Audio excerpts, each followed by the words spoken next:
Hey guys, Sandy here. Welcome back to my channel and welcome back to Mixed Media Mayhem. Now today we do not have a recipe. Today we are using a layout for inspiration, and this is from Rebecca Moore. Now her layout has one photo, some torn edges. Obviously she used distress oxides because they're there in her shot. And then it looks kind of like a pinwheel stencil. Now, I could not find my pinwheel stencil, which is a problem because I love my pinwheel stencil. I guess I'm just going to have to cut another one. So I am going to use the lantern stencil instead, and also the May stencil of the month. I've got my photos, some papers already picked out, so let's see what I can do. All right, so I have gone ahead and grabbed 3 ink pads. A pink, a blue, and a red, and I'm going to use a blending brush to go ahead and apply the ink pads through the stencil. Now, I'm not looking for big, huge color here, you guys. What I'm looking for is just a little touch of color, a little bit more than a kiss, but a little touch of color on here. And what that is going to do is allow me to have this as a background, so that it's not just going to be some stark white back there. Now I am going to make these colors blend a little bit, and I'm not talking about fancy blending. The only thing I'm talking about is the kind of arrows that are pointing down will have full color on it, whether it's the red, the pink, or the blue. And then the arrows pointing up are going to have a mix of colors. So the red and the pink together on this left-hand side arrow. And then on the right-hand side, I will do the same thing with the pink and the blue. So this is what I like to deem quick and easy ink blending, because you're not going back and forth over and over and over again.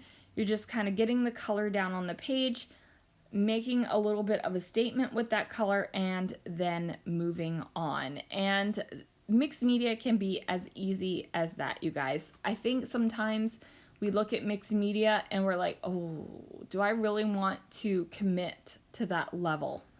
And like this, surprise, ink and paper are 2 different mediums, so you are doing mixed media. So now I have my colors finished. And then I decide that I am going to trim off 1/4 of an inch off of each side. And the reason why I do 1/4 of an inch off of each side instead of 2 sides at 1/2 inch, because I want the layout to be even. Like, I want the stenciling to be centered. And if I took 1/2 inch off of 2 sides, it would not be centered. So now I'm using a distressing tool to go ahead and distress the cardstock around each of the edges. And I am okay that it is tearing a little bit, and I gotta get the fuzzies out of the way because, you know, the fuzzies happen. So we have this striped paper, and this is going to be the main background, but I am going to put on this layer of teal paper as well. I like the way that the little bit of teal pops through from the edges of the distressed paper. That it makes my heart happy, and you should scrapbook and do the things that make your heart happy. Like, that is the point, right? You're scrapbooking because you enjoy it. Hopefully you're not scrapbooking because you hate it and it's a punishment. I mean, that would be terrible.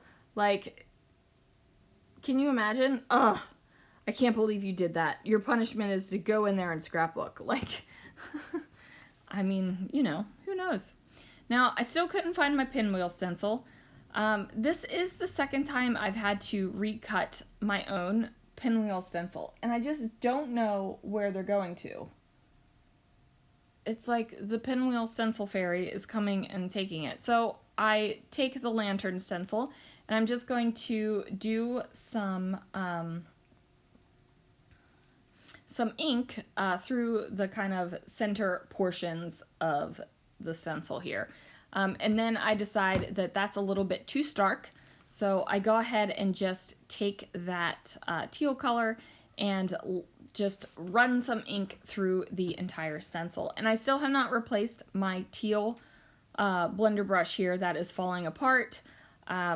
So it's going to give me, like the brush gets underneath of the stencil because the brush itself is falling apart. So since I did this all over the page kind of thing, it kind of eliminates that being noticeable. It still happens, but it eliminates it from being noticeable. Now, in our inspiration layout, the banners are cut like this, where they are one-sided and then they are layered up together. So I do realize that I end up covering up a good portion of the arrow inking that I did here, and I was, you know, super careful that I wanted to have the pink in the middle, the red on the left, and the blue on the right, and then have the blending together. And, you know, I covered up most of it, which is fine. Like, it's just a little bit of ink, so I'm not too concerned with that. Now, the photos are not the absolute best photos. They're a little bit funky in color. They're a little blurry. They're not perfect, and they feature people I have no idea who they are. So I am going to mat the photos on some white cardstock and place it down over the top here. And then what that is going to do is it's going to cover up my paper where I ripped it in half because my paper was only an 8x8 piece of paper and it wasn't going to span as long as I wanted it to. And then it also covers up a good bit of the kind of like the wannabe pinwheel inking, and I'm okay with that. Now, also in the inspiration piece, there is a lot of decoration around the photos, so I am going to pull out some decorations and decorate as well. So I've got these Simple Stories die cuts and some other ones that get mixed in. I'm not exactly sure if this Happy Days, I think Happy Days, that letterbox thing right there, is also from Simple Stories, but obviously a different collection. So I'm just going through and trying to figure out where I want these die cut pieces to go, what I'm going to pop up onto Fun Foam, what is going to be flat. I'm just trying to get that figured out here. So I go ahead and put the stove over here on the left-hand side of the page. I'm not really covering up anything important. It was just randomness. I'm also going to cover up some of the people here at the bottom because I don't know who these people are. They are not the point of the photo. I took the photo because the clock that is on the wall, which is a big kind of fat chef with his belly is the clock face. My grandmother has that clock in her kitchen and it still works. So she uses it. And I just thought it was tremendous that in this kind of like walk down memory lane restaurant place, my mom's clock is still ticking. Ticking. Oh, crack myself up. Okay, so now I'm just using these bits and pieces to decorate. So I've got these cutting boards and the Happy Days, and then I'm going to take this heart and place it over top of the pot right here. Now I did want to use that oven mitt that you kind of saw me messing around with, but it really didn't fit anywhere. It felt awkward. So I decided to not go with the oven mitt, and that's fine. I thought the guest check would have been cute too, just because it was a restaurant, but if I would have put it in there, it would have covered up even more of my background and even more of my photos and such things, and I did not want that. So I just decided to leave it off. So I also went and pulled out this sticker sheet. Now this is not the same sticker sheet as the die cuts, but it is Simple Stories, so it is going to coordinate. At least I don't think it's the same collection, but the colors coordinate quite well. So I go ahead and pull some of the stickers off, do a little bit of tucking in, a little bit of placement, and just trying to, you know, finish this layout, to decorate it, to the level that I want it decorated and be done with it.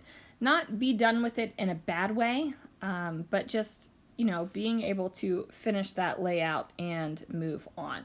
So I grabbed some pink fresh chipboards, and they have some coordinating colors that will go over here, and I'm just adding in a new shape. So one of the things I like on layouts, sometimes, this isn't in every time, but I do like to have a mixture of shapes and things to look at because it is a little bit of excitement on your page. Plus, this is a very flat papery layout, even though there is texture. With that red paper is a textured specialty paper, and I also distressed the edge of the white cardstock. I just want a little bit more texture. So I have these My Mind's Eye foam stickers, and I'm going to add them in as well because they are a similar color to what I've got going on here. Kind of gives me that retro vibe a little bit. Not screaming in your face retro vibe, but enough that it works for me. And then I'm also adding in some enamel dots, and I'm going with this yellow color. Now this yellow is not as bright as the yellow that is in the background, but it's a pretty good match for the yellows that are in the Simple Stories die cuts. Now, I am not a firm believer that all of your one color on a page has to match. It just has to be close enough. If everything had to be completely matchy, I would scrapbook only with one collection at a time because everything is made to coordinate and be matchy. But most of the time, 99.99% of the time, I like to mix and match because that really does give me a little burst of happiness in my soul. So I found another little piece that I decided needed to go on this cluster over here on the right hand side. And then I'm just kind of trying to figure out if there's anything else that needs to happen on this layout before I call it finished. And I do add this little enamel piece right here. And I do want to say, please go ahead and check out everyone that is listed down below who's playing along with Mixed Media Mayhem. And then I went ahead and added another one of these little epoxy things and then a label sticker up here. So I'm finding little bits and pieces in my stash that I think just add a little bit of extra interest. And I'm just popping them down before I call this page done.